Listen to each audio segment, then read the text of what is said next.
Olá, guardando o pessoal chegar.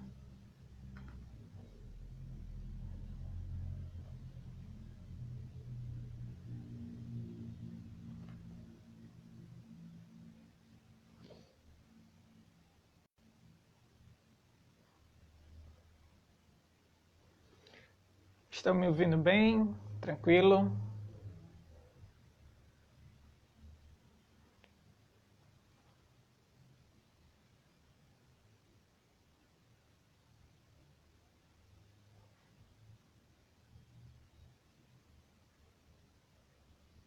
É, eu queria aproveitar bem essa live e para isso eu vou dividir em três blocos.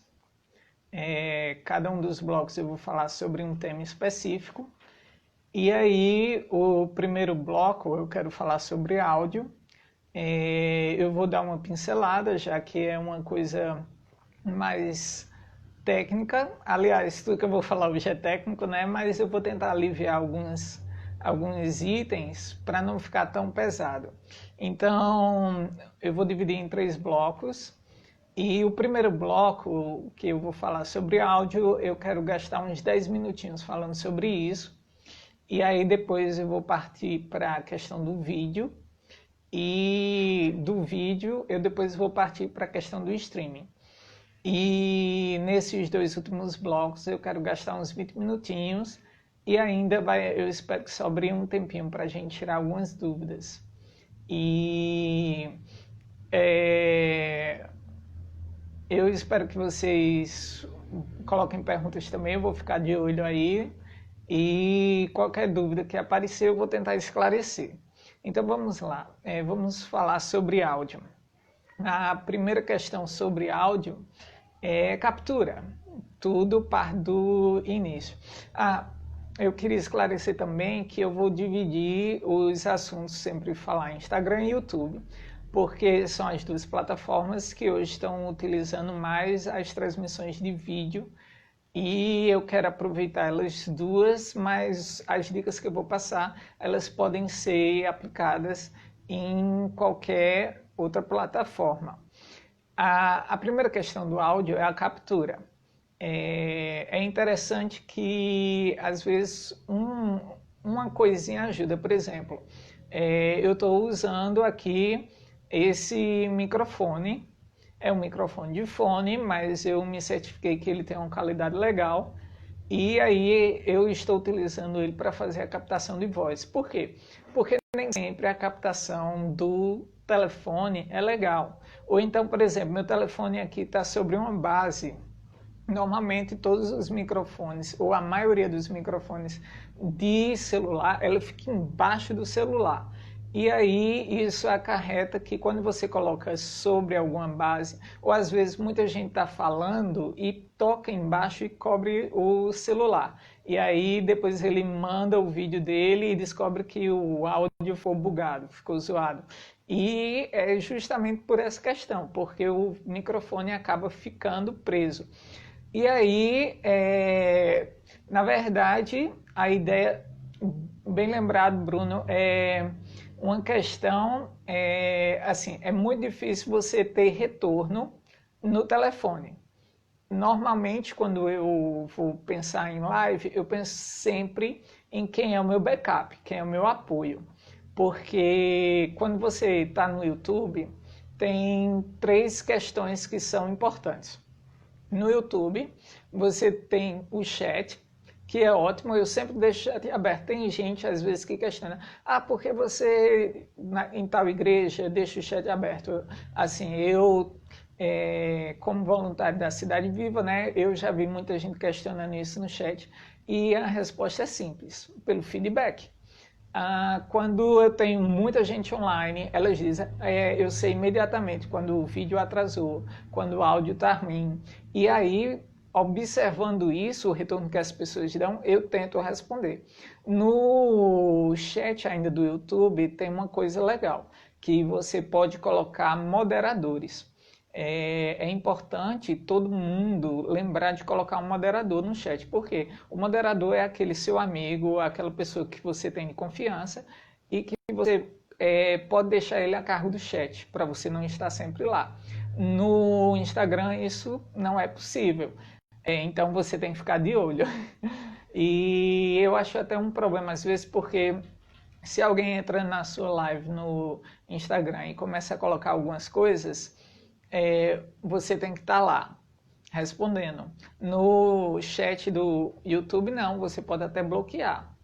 E você pode ter outras pessoas para fazer isso, como eu falei, o moderador.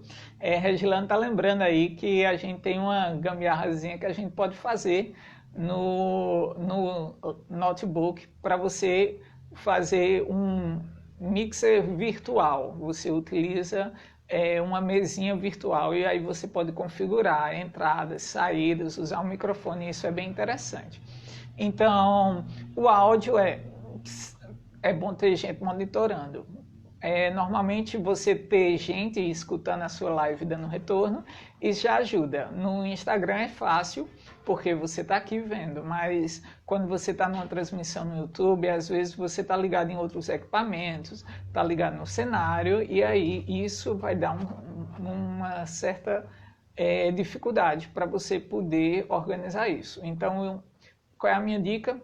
Faça um teste de transmissão antes. Chegue, faça uma live privada, ou então assim, faça uma live curta. Muita gente faz isso. Faz uns 5 minutinhos de teste o áudio, depois ele vai, assiste, e isso resolve bastante.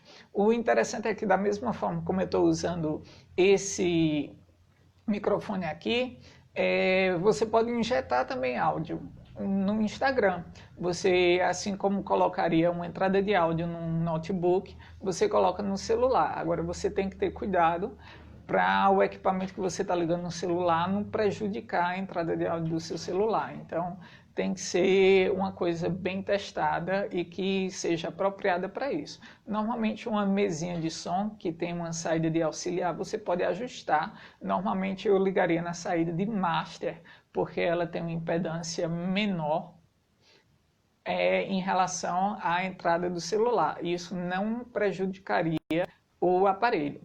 Mas a questão e aí quando eu estou transmitindo no YouTube? No YouTube, normalmente a gente faz isso de equipamentos de notebook ou computador, e eu sugiro sempre utilizar uma placa de captura.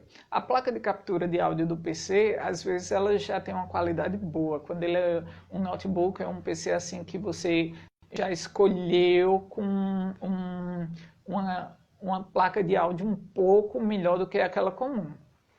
Agora, quando você coloca uma placa de áudio externa, um USB, isso facilita que você tenha um controle melhor da qualidade desse áudio. Agora, aí vem aquelas questões, né? De onde vem esse áudio que eu vou ligar na placa? Você pode pegar direto da mesa, mas um modelo que eu estou utilizando lá na Cidade Viva é o seguinte: eu utilizo as placas de captura com áudio embutido, que é o seguinte: o áudio vem direto da câmera.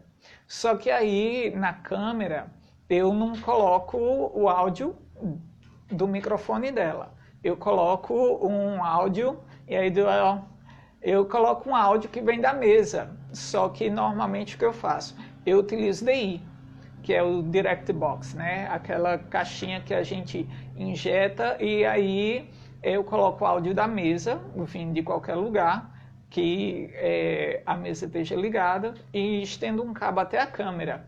Coloco na entrada da câmera, ajusto o áudio para ser captado por lá e recebo esse áudio via o HDMI ou via SDI, que é um conector um pouco mais avançado. Mas os equipamentos que eu uso, normalmente, eles capturam SDI. E aí, esse meu áudio já vem tratado, ele vem da mesa. Normalmente, eu tento pegar um master. Mas, se é uma transmissão mais robusta, você pode pegar um áudio de um auxiliar. Mas aí você tem que ter uma pessoa para ir fazendo aquele auxiliar, né? E isso demanda um pouco mais de expertise. Mas como eu estou falando do básico, então usar um celular ajuda. E muita gente fala, mas tem que ter mil pessoas no meu canal para eu transmitir pelo celular no YouTube. É verdade. Agora, se você tem uma pessoa no seu canal ou nenhuma e você utiliza o notebook, você transmite. E tem uma coisa interessante também, aí eu já estou entrando na parte do vídeo. Você pode utilizar celular para injetar um sinal de câmera no seu laptop ou no seu notebook ou no seu oi, manhã, eu estou vendo aqui. Ou então você injetar no seu computador. Por quê? Tem um programinha chamado IP Webcam que ele transforma a câmera do celular numa câmera web.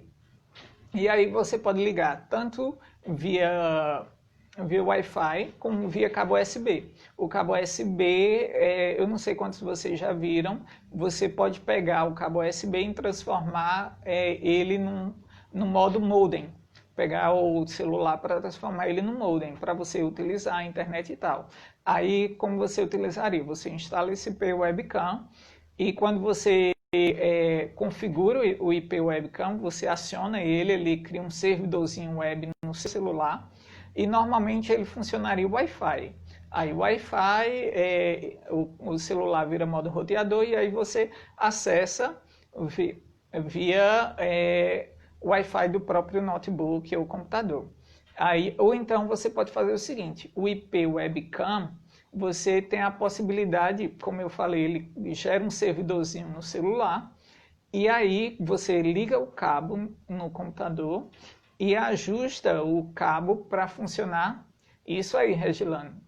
E aí você ajusta o celular lá no cabo USB para funcionar como roteador, modo tethering, que é tethering, ou fettering, depende. Eu acho que vocês procurando lá, vocês vão ver essa opção. Ele cria um modem no celular e aí você, naquela conexão que ele criou no seu computador, você pode acessar a câmera. Tem alguns vídeos no YouTube falando sobre isso. Mas qual é a vantagem disso? Você não precisa investir em tantas câmeras. Se você tiver condição ou tiver um celular de resolução melhor, por exemplo, tem muita gente que tem o Xiaomi, né? E ele tem uma qualidade muito boa. Eu ainda não testei isso com iPhone, mas eu não sou de usar muito iPhone, não é muito comigo.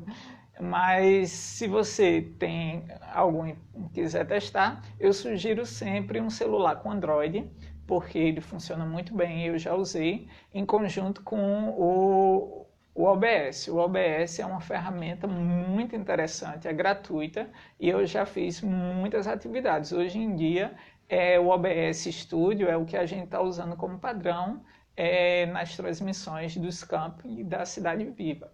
E assim, ele tem recursos que a gente pode ir evoluindo. Na verdade, ele é bem intuitivo e eu sugiro.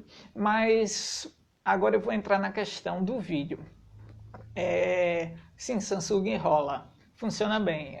Tendo o Android, eu já utilizei vários modelos e eles funcionam bem no IP Webcam com OBS usando o Android. E é legal porque se você liga no cabo, você tira os delay do Wi-Fi, então você libera o Wi-Fi.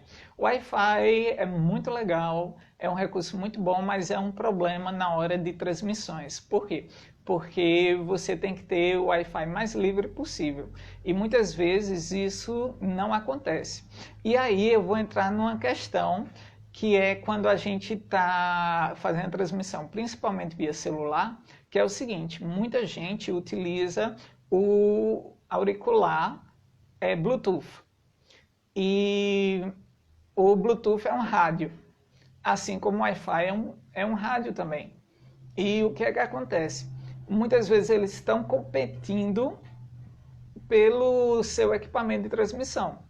E aí você está usando lá um celular muito legal, com a conexão boa, e você está utilizando o seu fone Bluetooth, e você não sabe que aquele negócio, que é um recurso muito bonitinho, que fica com estética muito boa, ele está atrapalhando também sua transmissão. Por quê? Porque ele provoca uma interferência no Wi-Fi. Ela é mínima, mas acontece. Assim como no 3G também. O 3G, 4G, ele sofre menos com essa interferência, mas também sofre. E é engraçado porque tem muita gente que não sabe, mas tem telefone sem fio em casa. E eu já vi muita gente assim, até em escritório, notar, toda vez que o telefone toca, cai. Aqui, cai minha conexão. É porque eles compraram um telefone sem fio que é 2.4G, que é justamente a frequência do Wi-Fi. Então, quando ele toca, ele polui o ar para avisar que o telefone precisa ser ligado, e aí isso derruba todas as conexões.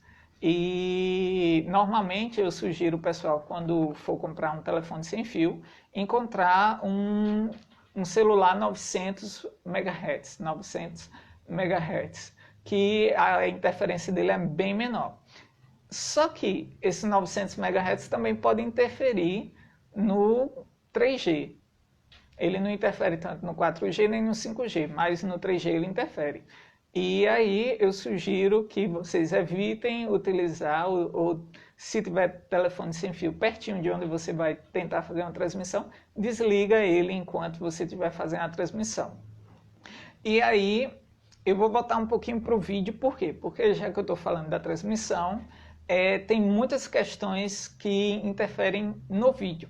Por exemplo, eu estou falando com vocês e eu tentei deixar a minha área mais livre possível. Por quê?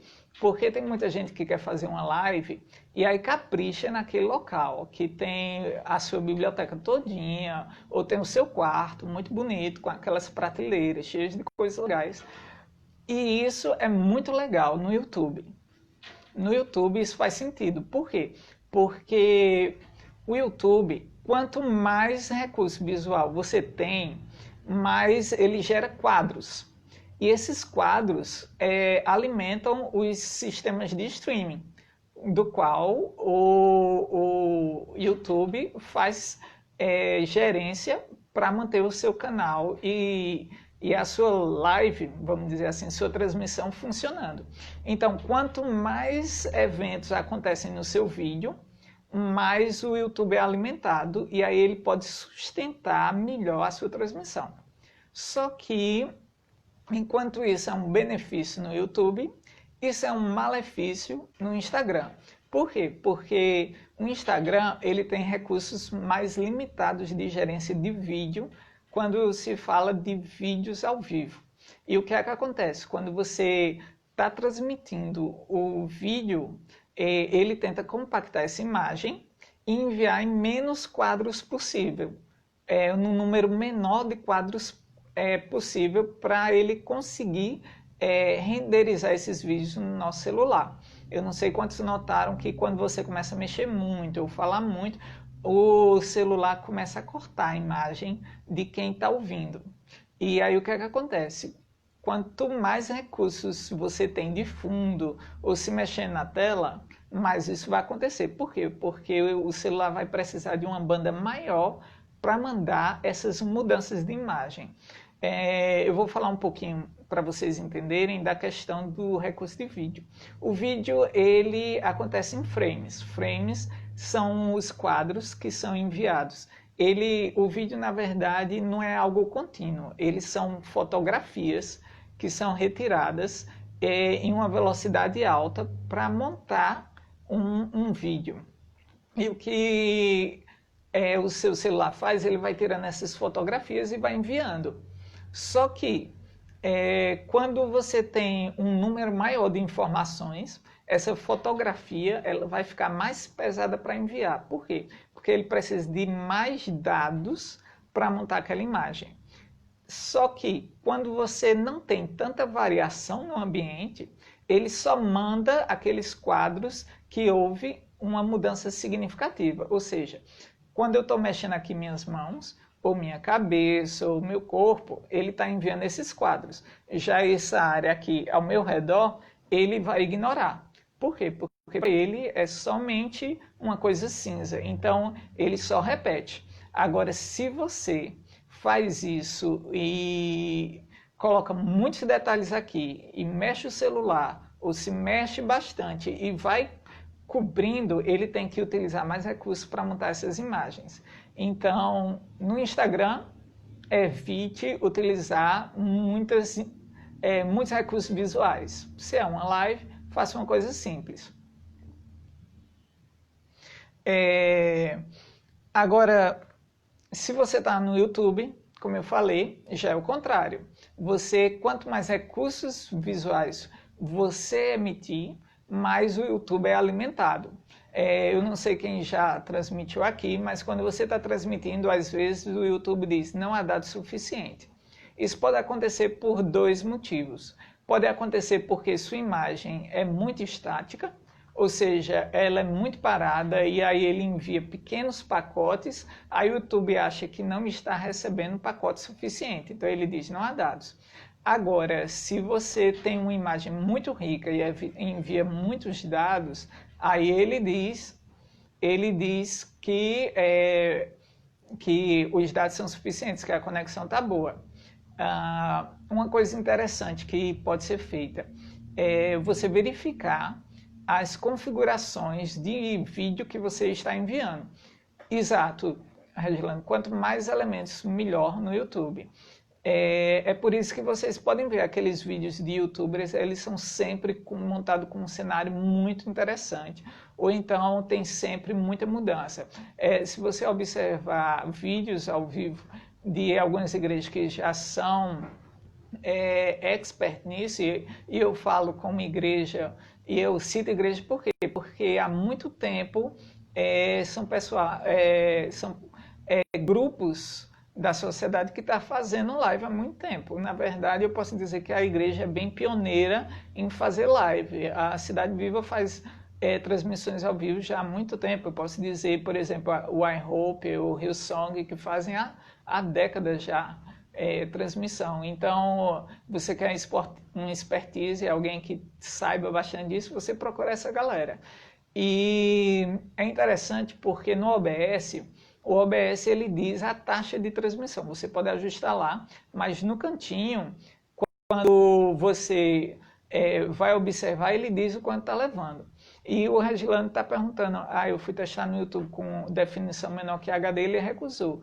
Ele pode recusar, mas aí depende como você ajusta a taxa de transmissão para a taxa de quadros. A taxa de quadros é o seguinte, nós temos várias resoluções. Nós temos, no YouTube, você tem 144, que é uma resolução extremamente baixa, você tem 240, 360, 480, e o ideal é que, como eu falei, você vai enviando esses quadros. E aí, quando você está enviando, se você colocou uma taxa alta, mas você está enviando quadros pequenos, o YouTube vai reclamar. Se você colocou uma taxa de quadros muito alta, você tem uma resolução de quadros muito alta, mas você está enviando numa velocidade baixa, o YouTube também vai reclamar. Por quê? Porque se você está enviando quadros grandes e você coloca numa faixa de velocidade pequena, por exemplo, você quer transmitir Full HD, mas você vai transmitir com 1 mega de dados, ou 1000 kbps. Ele vai reclamar. Por quê? Porque não cabe. Normalmente, quando a gente vai transmitir Full HD, a gente usa 4 a 6 megabits por segundo, ou 4.000 a 6.000 kbps. Tem uma página no YouTube que fala sobre isso. Você procura assim, configurações de streaming do YouTube. Aí você vai cair numa página de auxílio ou de help do próprio Google que diz isso. Ele diz lá todas as taxas e a velocidade dos quadros que você tem que enviar. E quando eu estou transmitindo no OBS, eu sempre dou uma olhadinha em como está ali a taxa de transmissão. Por quê? Porque, por exemplo, eu normalmente transmito a 2.500, que a gente transmite em 720p, que já é HD. Não é Full HD, mas já é HD. Então, quando a gente está transmitindo isso, ele fica lá dizendo, ele fica variando entre 2.200 e 2.500. Quando ele cai muito abaixo disso, por exemplo, 1.800 ou 1.700, que é quando eu não estou enviando imagens com um quadro rico o suficiente, aí o YouTube vai dizer, a conexão está ruim, não tem quadro suficiente chegando. Quando você envia mais quadros do que a velocidade que você ajustou, aí ele vai começar a pixelizar, que é quando aquela imagem fica toda quebrada, né? Ela fica quebrada justamente porque ele está tentando enviar mais pacotes do que aquela velocidade suporta, e aí ele quebra a imagem. É por isso que ela fica assim. E é interessante que o streaming ele tem esse ajuste ideal. Você nem coloca uma velocidade muito grande, nem muito pequena. Você observa a imagem que você consegue gerar e aí você envia dentro daquela qualidade, coloca o ajuste da velocidade que você consegue enviar. Por exemplo, lá no campus da cidade do Aeroclube, a gente envia 720p. A gente tem Full HD lá, todos os equipamentos são Full HD, a gente poderia enviar esse Full HD, mas na hora da mensagem a gente tem um quadro muito estático. E quando você está enviando Full HD, aquela parte estática, como eu disse, ela é eliminada do quadro. Os processadores, para facilitar o envio dessa imagem, ele elimina tudo aquilo que é repetido. E aí, se é repetido, ele não envia. Então, seu quadro diminui, ele mingua. Só que a velocidade, você ajustou para uma velocidade alta. E aí o YouTube diz, eu não estou recebendo quadro suficiente, tem algum problema aí. É muito legal isso, por quê? Porque são coisas que você vai aprendendo nos ajustes. Uma coisa também interessante que a gente aprende nos ajustes, que pouca gente sabe, é o interlaçamento de imagens. Normalmente, as pessoas observam que o equipamento tem aquele 1200p ou 1080p, 1080i. Esse i é de interlaced, ou interlaçado, que é o seguinte, antigamente as tecnologias de vídeo tinham recursos de processamento mais limitados.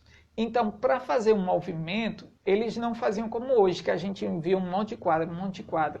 Eles enviavam faixas de um quadro e faixas do próximo.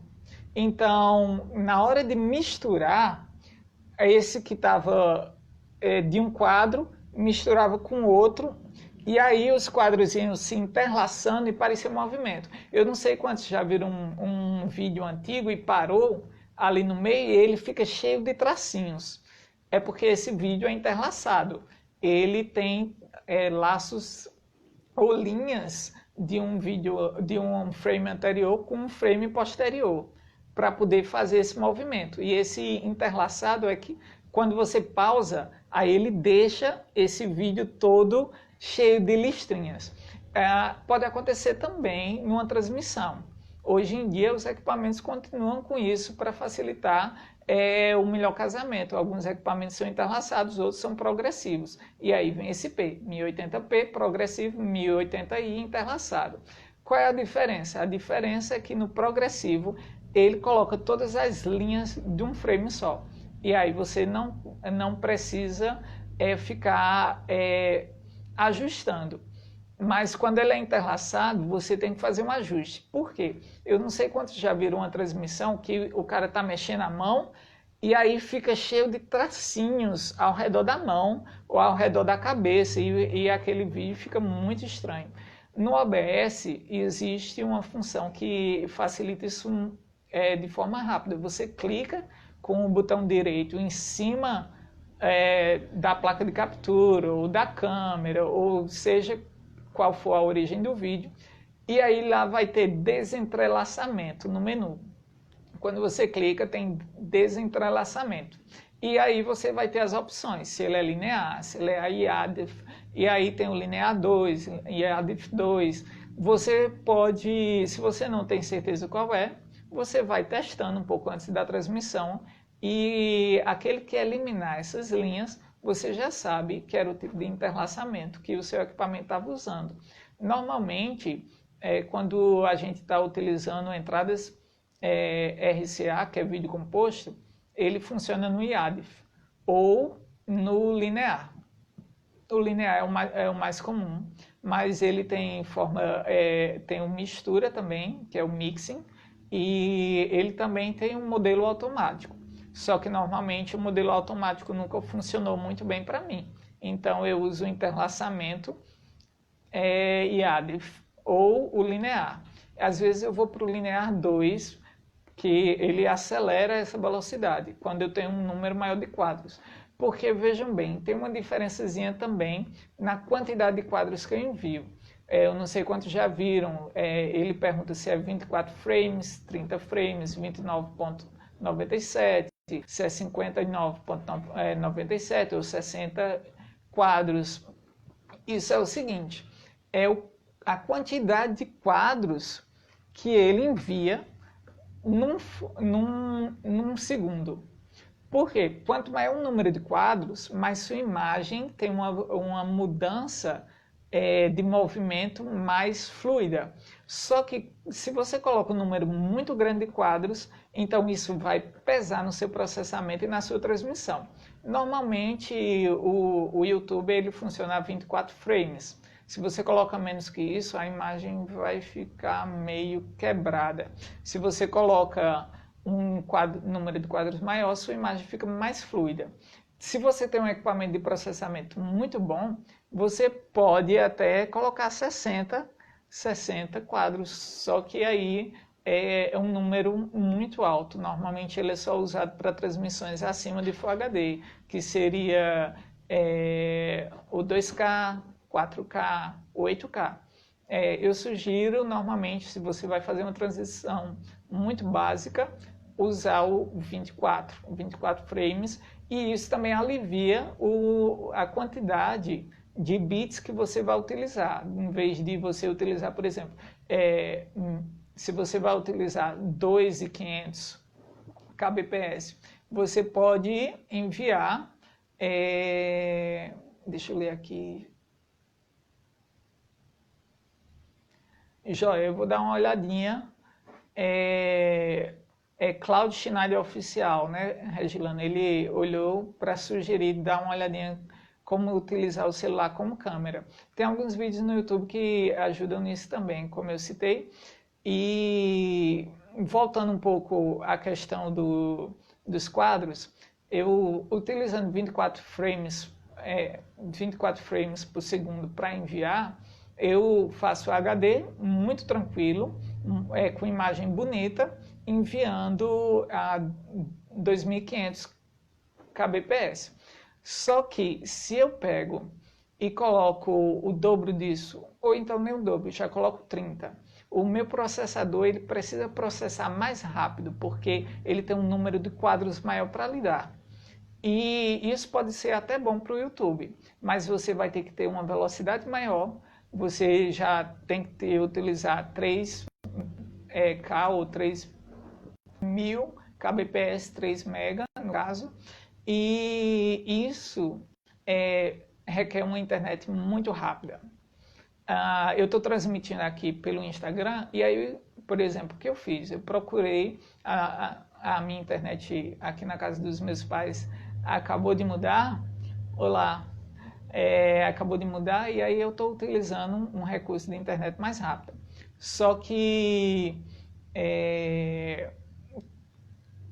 eu me aproximei do roteador. Por quê? Quanto mais distante a gente fica do roteador, mais interferências podem aparecer. Por exemplo, se eu moro num apartamento, aí eu fico, por exemplo, a 2 quartos de distância, eu tenho que lembrar que meus vizinhos também têm roteadores. Uma coisa interessante, eu não sei quantos sabem, mas todo mundo gosta do condicionador de ar split, que ele utiliza a tecnologia inverter. Nossa, aquilo é muito bom quando você está falando de calor dentro de um apartamento ou dentro de um ambiente. Mas quando você está falando de transmissão, isso é ruim. Por quê? Porque a tecnologia inverter, ela polui o ar. ela gera muito harmônico. Harmônicos são sinais que se sobrepõem na faixa de radiofrequência, e isso atrapalha as comunicações wireless, ou seja, Wi-Fi, Bluetooth e telefone sem fio, etc. Então você está ali com o ar-condicionado ligado, num ambiente bem legal, e você não sabe que você, sem querer, também está prejudicando a sua transmissão.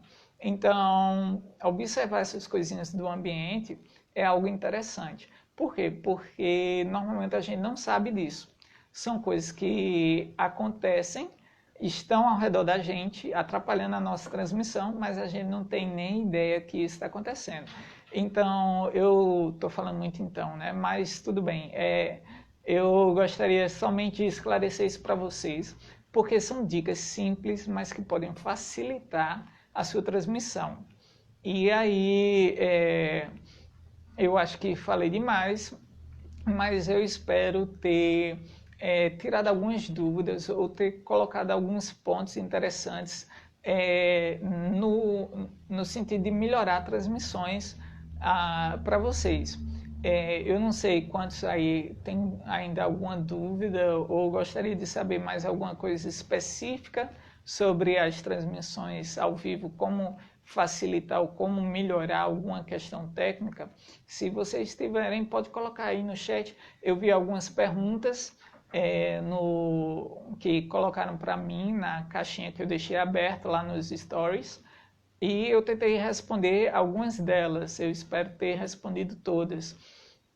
Só citando algumas questões para repetir, eu utilizo o OBS, eu gosto dessa ferramenta, já utilizei o VMix também, só que eu me identifiquei mais com o OBS, eu achei ele bem rico e como ele é código aberto, a gente pode fazer dar umas mexidinhas e ele funciona tanto no Mac como no Linux, como no Windows também.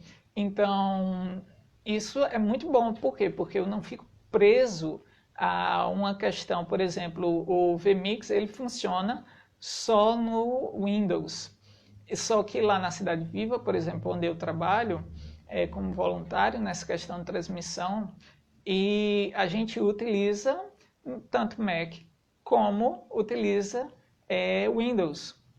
E o Mac antes era que fazia a transmissão, então eu não podia utilizar o VMix nele, já o OBS eu posso.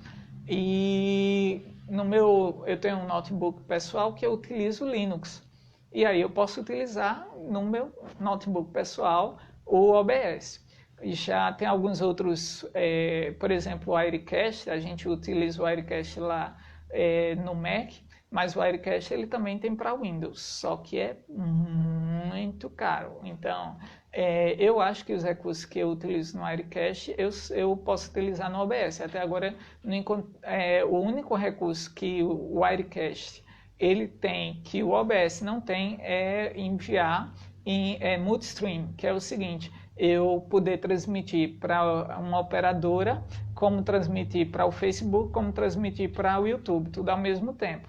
O OBS só me deixa transmitir para um canal ao mesmo tempo, ou seja, ou eu envio para o Instagram, ou eu envio para o Facebook, ou eu envio para o YouTube. É claro que a gente pode ter algumas máquinas, se você tem mais de uma, você utiliza o sinal de uma e replica para outra. É o que eu faço, eu transmito pelo OBS para o YouTube, só que aí eu utilizo uma das saídas do computador, uma saída de vídeo, o que seria de um segundo monitor, eu utilizo numa placa de captura para um Mac, e aí ele tem um Wirecast, aí eu transmito para o canal de TV streaming da Cidade Viva, que é o que fica a Cidade Viva TV, que fica lá no cidadeviva.org/TV. Ele transmite de um Mac e transmite via Wirecast. Por quê? Porque a gente tem um recurso multivelocidade lá. Bem, o YouTube também faz isso, só que o YouTube a gente não transmite conteúdo 24 horas, a gente só transmite ao vivo os cultos. Já no Wirecast, no nosso canal de TV próprio, Web TV, a gente transmite 24 horas de conteúdo. Sim, o vMix, como o Caleb falou aí amigo, transmite para as duas plataformas. Eu gosto, o vMix é barato, só que como eu disse, infelizmente, para eu funcionar no Mac, eu teria que instalar uma máquina virtual. Aí vai exigindo mais expertise. Normalmente eu tento deixar os sets de transmissão mais simples possível.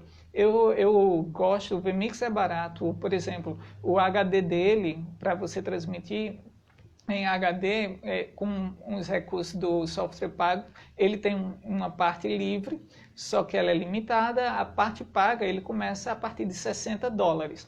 É um valor relativamente barato. Se você pensar que o Wirecast é 3.600, R$ 3.800 no dólar atual. É um valor bem significativo.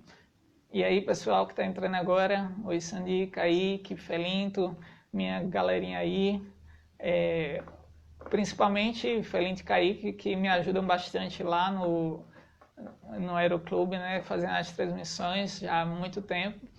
Mas, voltando aqui para a nossa conversa, então, esses softwares têm todas essas questões entre recursos financeiros, porque, por exemplo, se a gente está falando em uma igreja pequena, ela não vai ter essa quantidade de recursos. Então, eu sugiro o OBS. Ele é um software muito robusto, é gratuito e ele vai oferecer todos os recursos que uma igreja pequena pode possuir. Por exemplo, utilizar um telefone.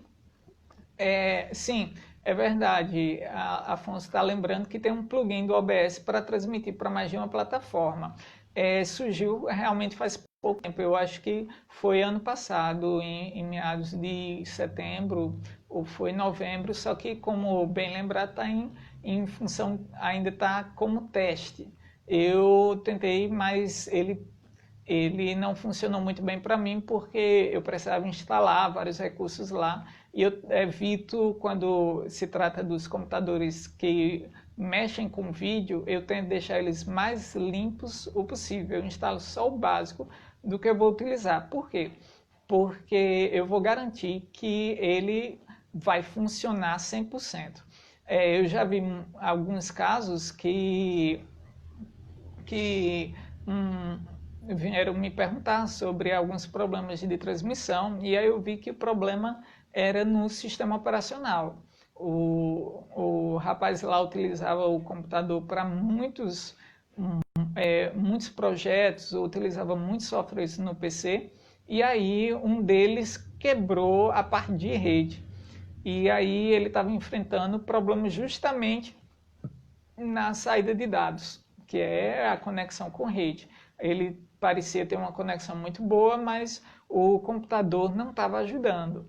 E aí, por isso que eu sugiro você, por mais que seja um computadorzinho básico, você tem uma parte específica separada para isso. O que pode ser feito também, quem quiser experimentar um pouquinho, pode instalar uma versão de Linux, talvez, no PC, para fazer uns testes. Por quê? Porque ele mantém a partição Windows, mas cria um sistema operacional bem limpinho, e aí ele instala o OBS lá e faz os testes dele com o OBS. Ou então abrir uma máquina virtual mesmo.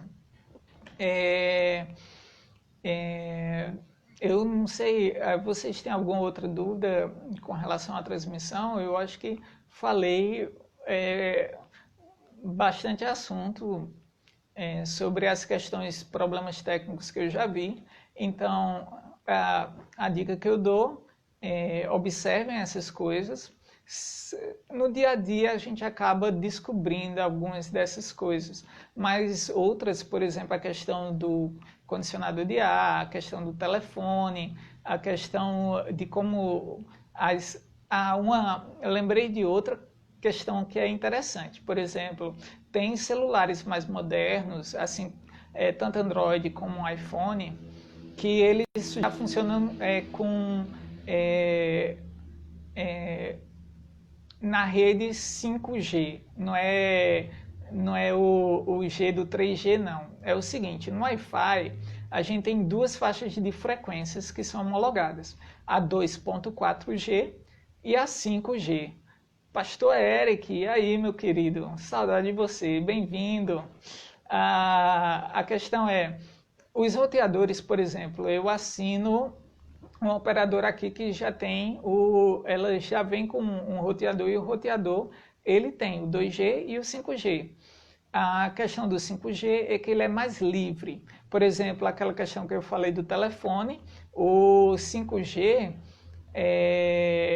ele tem menos interferência. Agora eu tenho que garantir que meu celular funciona a 5G. Isso é muito interessante saber por quê. Em que isso vai fazer diferença? O 2G ele vai ser mais ocupado. Por exemplo, tem muita gente aqui em casa, tem muitos celulares, meus irmãos estão aqui, meus pais também, então a gente se reuniu por causa dessa questão de distanciamento social, então a gente fez um aglutinamento social para ficar todo mundo juntinho em casa. E aí, Márcio, mano, oi, Puene, saudade de você, mano. Osés também, bem-vindo, meu querido. Fred, a questão é que todo mundo está utilizando o Wi-Fi e, por exemplo, eu estou fazendo essa transmissão. O que eu fiz? Eu reduzi uma dessas faixas. Ou eu deixo só 2G ou só 5G. Porque mas aí eu tenho que ver também se os equipamentos todos da casa usam 5G. O alcance, bem lembrado, Regilano, o alcance é menor. Ele é mais suscetível a problemas com paredes, com grade de ferro, mas em consideração as taxas de transmissão são muito maiores. Agora, se você tem muitas barreiras, aqui em casa eu desabilito o 5G, deixei só o 2G. Por quê? O 2.4G? Porque aqui tem muita grade, tem muita parede, a gente tem vários... Júnior, quase isso. Tem muitas paredes, muitas grades, então a 2.4 ela pode facilitar mais a transmissão nesses espaços. Então, por exemplo, tem minha irmã aqui e meus irmãos, eles fazem muita ligação, a gente está fazendo trabalho em modo home office, né? Então, você tem um roteador que ele seja estável, principalmente no Wi-Fi, isso vai facilitar bastante. Então, como falamos, né, a Regilane lembrou, o 5G ele sofre mais com barreiras, mas a velocidade dele é maior. Agora, a distância dele também é menor. Então, se você mora num apartamento pequeno, tudo bem. Ou se você está num ambiente limitado, ok. Mas normalmente, como eu trabalho em ambientes maiores e que eu sei que eu vou ter interferência, eu uso geralmente os roteadores 2.4G. Agora, infelizmente, eles também têm maior interferência. Como o Osés falou, e é o que eu uso, ele está falando aí no chat, eu uso um cabo.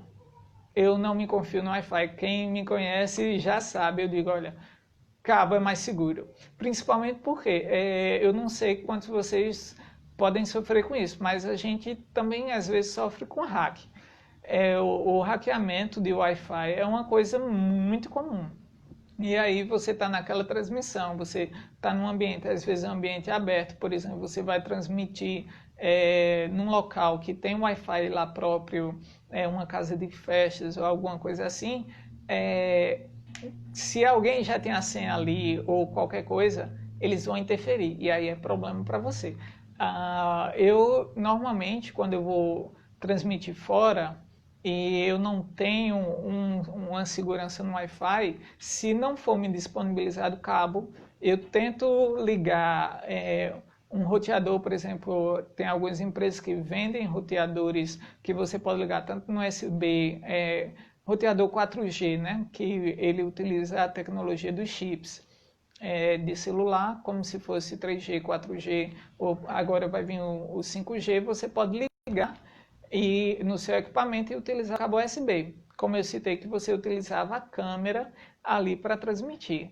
Então, no cabo é mais seguro. Se você pode no cabo, transmita no cabo. Normalmente, se você tem um notebook ou um PC, é tranquilo, você liga o PC no roteador, você liga os equipamentos no PC, se você não tem placa de captura, você pode utilizar o celular, como eu falei, e você tem mais recursos. Por exemplo, para transmitir no YouTube, você não só precisa ter a transmissão ao vivo habilitada no canal. Você não precisa de um número mínimo de assinantes, como muita gente estava. Não sei, minha igreja tem que ter 1000 para poder, por favor, assinem o canal aqui. Essa limitação, ela só existe se a transmissão for direto de um celular. Se você não vai transmitir direto no celular, vai transmitir por um PC, está livre. Agora, se você só tem o celular, então realmente você, para transmitir via YouTube, você tem que ter 1000 assinantes. E aí entra todas aquelas questões que eu falei sobre a imagem, sobre questão de quadros, e tudo isso no telefone vai ser muito mais crítico do que num PC. Sim, Afonso está lembrando que o nome do plugin é Multiple RTMP Output. Na verdade, como eu falei, eu já utilizei esse plugin no OBS, só que é um plugin que você precisa de uma expertise um pouquinho maior para ajustar e instalar. Por exemplo, se você tem um PC que é mais antiguinho, ele não vai funcionar direito. Mas isso me lembra uma coisa legal. Quando a gente está falando de equipamentos mais novos, a maioria é 64 bits. Os mais antigos funcionam 32. No novo você pode ser 32 ou 64. Só que, oi, Naura, abração, minha querida. E Rafa também, bem-vindos aí. O que acontece? Se você está transmitindo... Desculpa, eu perdi um pouquinho o fio aqui, fui cumprimentar o pessoal, mas tudo bem. Lembrando, se a gente vai transmitir via OBS, o OBS eu recomendo instalar em 64 bits. E aí eu recomendo também o quê? Instalar o VLC 64 bits. Por quê? Porque quando você instala o VLC 64 bits junto com o OBS, lá na parte de entradas de sinal, entradas na cena, você tem lá, você coloca as câmeras, os vídeos, você pode colocar uma playlist também do VLC. E aí eu acho esse recurso muito interessante porque eu já utilizei bastante isso. Na verdade, parte da transmissão que a gente faz lá na Cidade Viva utiliza esse recurso. A gente pode montar uma playlist, joga no OBS dentro da opção VLC e aí o OBS vira uma playlist de transmissão. E isso é um recurso muito bom quando você está pensando em criar um web TV ou você está alimentando os seus recursos audiovisuais dentro do evento ou você quer montar alguma coisa antes da transmissão. Você, por exemplo, está esperando os seus ouvintes chegar, aí você coloca uma playlist, lança lá e inicia a transmissão. E o OBS vai ficar rolando aquela playlist até iniciar o seu evento, até você colocar o ao vivo. O Oséias está perguntando aqui se eu recomendo o OBS ou o vMix. O vMix, se você já tem uma expertise de utilizar o vMix, você só vai trabalhar com Windows e para você, os $60 para você utilizar recursos a mais é algo interessante, pode ir no vMix. Eu, particularmente, utilizo o OBS. Por quê? Porque eu posso indicar ele para todo tipo de igreja, por ele ser gratuito. Ele pode rodar em todo tipo de sistema operacional, como Mac e Linux, e muita gente não tem recurso para comprar um Mac ou comprar um computador e pagar a licença do Windows, porque isso ainda faz diferença no preço para algumas pessoas, e principalmente para igrejas com pouco recurso. Então eu recomendo utilizar o OBS. Mas eu recomendo eu usando o OBS. Agora, eu já vi muita gente fazer muito trabalho legal com o vMix. O Caleb, que está aí na transmissão também, ele pode falar um pouco disso, que ele é um dos responsáveis pela transmissão lá na Congregacional Central aqui de Campina Grande. Ele pode dar umas dicas para vocês. Eu conheço várias igrejas que utilizam e eu acho interessante. A gente já testou, eu tenho uma licença dele, mas por enquanto o OBS ainda me enganou. É algo, eu acho que é afinidade também. E, por exemplo, se eu colocar um segundo monitor no OBS, no computador do OBS, eu posso colocar também as telas que eu quiser lá das cenas, como a gente faz em transmissores comuns. Regilano está me perguntando aqui sobre roteadores mesh, né? Eu utilizo roteadores, a tecnologia mesh lá na Cidade Viva, mas isso se eu for fazer uma transmissão e meus equipamentos são estáticos, não vai fazer muita diferença, a não ser que eu fique entre dois desses roteadores, então minha conexão vai oscilar bastante. Por isso que eu prefiro cabo, porque normalmente o Wi-Fi ele pode ter algumas oscilações e isso vai causar problemas. E eu vou tentar deixar salva a live, sim. Olha aí, o pessoal do vMix comprou 350, né? Eu acho que faz tempo, esse dólar foi no atual. Como eu disse, é 60 dólares. Eu não sei converter hoje, porque o dólar variou muito essa semana, mas o vMix é bom. E tem gente até que comprou 4K. Funciona muito bem e a licença é relativamente barata. Eu acho a licença do vMix barata para os recursos que você pode ter. Mas eu, brincando como o Julius, né, eu acho ainda mais barato não pagar nada. É claro que eu gosto de contribuir para a comunidade de software livre. Eu trabalho com 60 livre já há muito tempo. E sim, como o Osés lembrou, 60 é o básico, é o HD básico. Você pode ir SD, se não me engano eu tinha visto um HD também, porque aí é que tá, as qualidades elas variam, SD, HD, Full HD, 2K, e isso é o que? São, como o YouTube a gente está acostumado, né? 360p, 480p. O 480p é SD, que é Standard Definition, quer dizer definição padrão, 480p. Se você vai para o HD básico, ele é 720p, que é o primeiro HD que você vê lá no YouTube. Ele está dizendo ali que pode ir até 4 entradas. É isso mesmo. Por isso que eu gosto do OBS. Ele tem entradas ilimitadas, depende do meu equipamento. Por exemplo, se eu tiver 6 USB e ligar 6 celulares, ou 6 câmeras, ou 6 placas de captura, eu tenho as 6. E eu posso ajustar, ou até mais.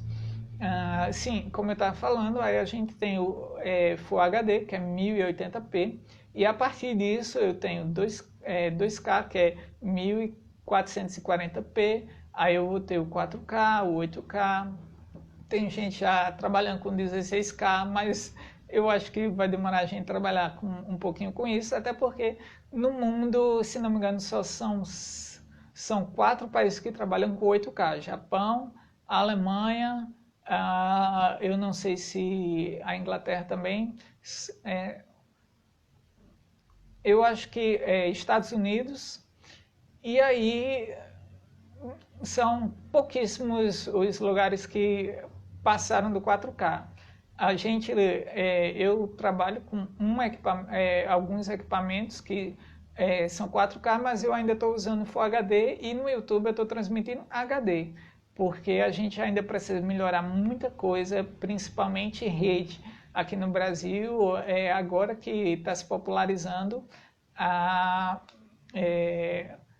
transmissão via fibra, né? Então, eu espero ter esclarecido bastante. Eu tenho 18 segundos aí e eu agradeço a vocês. Eu vou deixar a live salva e se quiserem eu faço um outro live. Aí é só deixar nos comentários do vídeo e aí a gente conversa mais, tá bom? Abraço, pessoal. Obrigado por estarem